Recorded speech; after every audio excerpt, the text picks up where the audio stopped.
श्री कृष्ण कहते हैं कि प्रत्येक व्यक्ति इस भौतिक शरीर रूपी रथ पर आरूढ़ है और बुद्धि इसका सारथी है। मन इसका लगाम है तथा इंद्रियां घोड़े हैं। इस प्रकार मन तथा इंद्रियों की संगति से ये आत्मा सुख या दुख को भोगता है। मृत्यु के समय जीव द्वारा विकसित की गई चेतना उसे दूसरे शरीर में ले जाती है। कौन क्या कर रहा है, कैसे कर रहा है, क्यों कर रहा है, इन सब से आप जितना दूर रहेंगे उतना ही आप खुश रहेंगे। अहंकार, घमंड, क्रोध और निष्ठुरता यह अज्ञान से उत्पन्न हुए आसुरी प्रकृति के लोगों के भुन है। इनका त्याग करना ही हमें अच्छा इंसान बनाता है। मोह उसी का करो जिस पर आपका अधिकार है। जिस पर आपका अधिकार ही नहीं है उसका मोह भी नहीं करना चाहिए। विषय वस्तुओं के बारे में सोचते रहने से मनुष्य को उनसे आसक्ति हो जाती है। इससे उनमें कामना यानी इच्छा पैदा होती है और कामनाओं में विघ्न आने से क्रोध की उत्पत्ति होती है। जितना हो सके खामोश रहना ही अच्छा है, क्योंकि सबसे ज्यादा गुनाह इंसान से उसकी जुबान ही करवाती है। श्री कृष्ण कहते हैं, हे अर्जुन, अपने परम भक्तों जो मेरा स्मरण या चित्त मन से मेरा पूजन करते हैं, मैं व्यक्तिगत रूप से उनके कल्याण का उत्तरदायित्व लेता हूं। जो लोग भक्ति में श्रद्धा नहीं रखते वो मुझे प्राप्त नहीं कर पाते, अतः वह भौतिक जगत में जन्म मृत्यु के मार्ग पर वापस आते रहते। किसी काम की चिंता करना ठीक है, फिर चिंता इतना भी नहीं होना चाहिए कि वह काम ही बिगड़ जाए। अच्छी नीयत से किया गया काम कभी व्यर्थ नहीं जाता और उसका फल आपको जरूर मिलता है। मैं किसी का भाग्य नहीं बनाता, हर कोई अपना भाग्य खुद बनाता है। आप जो भी कर्म कर रहे हो उसका फल आपको कल प्राप्त होगा, और आज जो आपका भाग्य है वह आपके द्वारा पहले किए गए कर्मों का फल है। तुम्हें सिर्फ अपने कर्म करने का अधिकार है, किंतु कर्म के फलों के तुम अधिकारी नहीं हो। तुम ना तो कभी अपने आप को अपने कर्मों के फलों का कारण मानो, ना ही कर्म ना करने में कभी आसक्त हो जाओ। सही कर्म वो नहीं है जिसके परिणाम हमेशा सही हो, अपितु सही कर्म वो है जिसका उद्देश्य कभी गलत ना हो। पूर्णता के साथ कभी किसी और के जीवन की नकल करके जीने की तुलना में अपने आप को पहचान कर अपूर्ण रूप से जीना बेहतर है। जब भविष्य धुंधला पड़ने लग जाता है तब आपको अपने वर्तमान में ध्यान केंद्रित करने की आवश्यकता है। कोशिश कर, हल निकलेगा, आज नहीं तो कल निकलेगा। जीवन की सबसे बड़ी गलती वही होती है जिस गलती से हम कुछ सीख नहीं पाते हैं। जब हमारा दिमाग यानी कि मन कमजोर होता है तो परिस्थितियां समस्या बन जाती है, लेकिन जब मन स्थिर होता है तब परिस्थितियां चुनौती बन जाती है। जब हमारा मन मजबूत होता है तो परिस्थितियां अवसर बन जाती है। मनुष्य की मानवता उसी वक्त नष्ट हो जाती है जब उसे दूसरों के दुख पर हंसी आने लगती है। समय यही सिखाता है कि जिंदगी किसी का इंतजार नहीं करती, ना ही किसी के लिए रुक सकती है। मनुष्य को अपने कर्मों के संभावित परिणामों से प्राप्त होने वाली विजय या पराजय, लाभ या हानि, प्रसन्नता या दुख इत्यादि के बारे में सोचकर चिंता से ग्रसित नहीं होना चाहिए। यदि आप अपनी गलतियों से कुछ सीखते हो तो गलतियां सीढ़ियां हैं, और नहीं सीखते हैं तो गलतियां सागर है। निर्णय आपका है, चढ़ना है या डूबना है। समस्या इतनी ताकतवर नहीं होती कि जितना हम उन्हें मान लेते। कभी सुना है कि अंधेरे ने सुबह को होने ही नहीं दिया।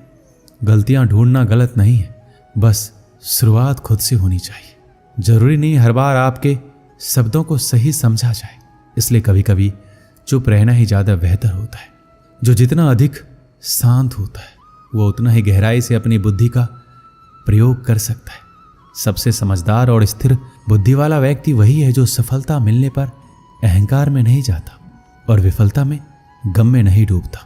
प्रशंसा हो रही हो तो ज्यादा सावधान रहने की जरूरत है। जिसने मन को जीत लिया है उसके लिए मन सर्वश्रेष्ठ मित्र है, किंतु जो ऐसा नहीं कर पाया उसके लिए उसका मन सबसे बड़ा शत्रु बना रहेगा। नकारात्मक विचारों का आना तय है, परंतु ये आप पर निर्भर करता है कि आप उन्हें कितना महत्व देते हैं। याद रखना, बेहतरीन दिनों के लिए बुरे दिनों से लड़ना पड़ता है। जीवन में कुछ भी स्थायी नहीं है, इसके लिए स्वयं को अधिक तनावग्रस्त ना करें, क्योंकि परिस्थितियां चाहे कितनी भी खराब हो बदलेगी जरूर। संसार में परेशानी देने वाली की हस्ती कितनी भी बड़ी क्यों ना हो, पर भगवान की कृपा दृष्टि से कभी बड़ी नहीं हो सकती। प्रेरणा का सबसे बड़ा स्रोत आपके अपने विचार है, इसलिए बड़ा सोचें। खुद को जीतने के लिए हमेशा प्रेरित करें। जिसने मन को जीत लिया है उसने पहले ही परमात्मा को प्राप्त कर लिया है, क्योंकि उसने शांति प्राप्त कर ली है। ऐसे मनुष्य के लिए सुख दुख, सर्दी गर्मी और मान अपमान एक जैसे होते हैं। मुश्किलें केवल बेहतरीन लोगों के हिस्से में आती हैं, क्योंकि वही लोग उसे बेहतरीन तरीके से अंजाम देने की ताकत रखते हैं। कोई कुछ भी कहे, बस अपने आप को शांत रखो, क्योंकि सूरज का तेज कितना भी क्यों ना हो, समुद्र को सुखा नहीं सकता। जहां आपकी कोई कीमत नहीं, वहां पर रुकना अनुचित है, चाहे वो किसी का घर हो या किसी का मन। जब कोई हाथ और साथ दोनों ही छोड़ देता है, तब कुदरत कोई ना कोई उंगली पकड़ने वाला भेज देता है, और उन्हीं का नाम कान्हा है। जो मन को नियंत्रित नहीं करते, उनके लिए वह शत्रु के समान कार्य करता है।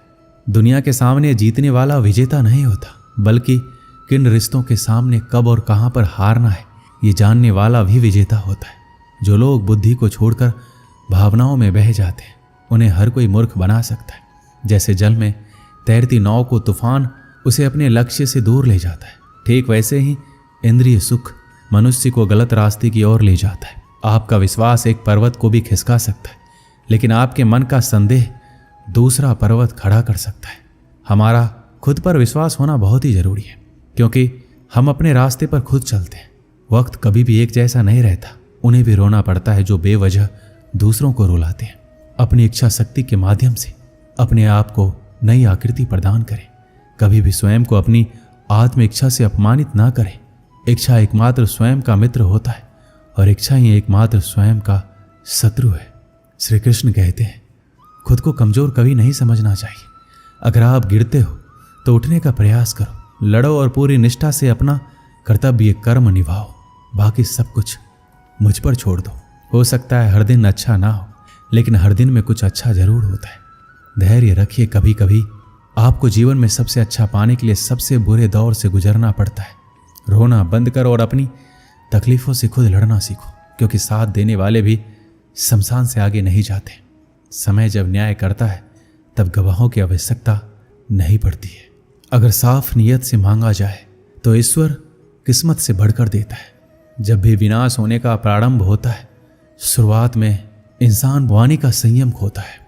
जीवन में सब कुछ खत्म होने जैसा कुछ भी नहीं होता। हमेशा एक नई शुरुआत हमारा इंतजार कर रही होती है।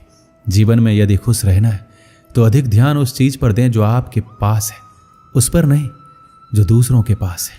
उस दिन हमारी सारी परेशानियां खत्म हो जाएगी, जिस दिन हमें यकीन हो जाएगा कि हमारा सारा काम ईश्वर की मर्जी से होता है। एक समय की बात है, एक राज्य में एक राजा और गूंगे फकीर में गहरी मित्रता थी। राजा फकीर से अपने दिल की हर बात कहता और फकीर मुस्कुराते हुए सुनता। राजा फकीर से अपने दिल की हर बात कहता और फकीर मुस्कुराते हुए सुनता। राजा को उसका साथ इतना भाने लगा कि उसने उसकी रहने की व्यवस्था अपने महल में करवा दी थी।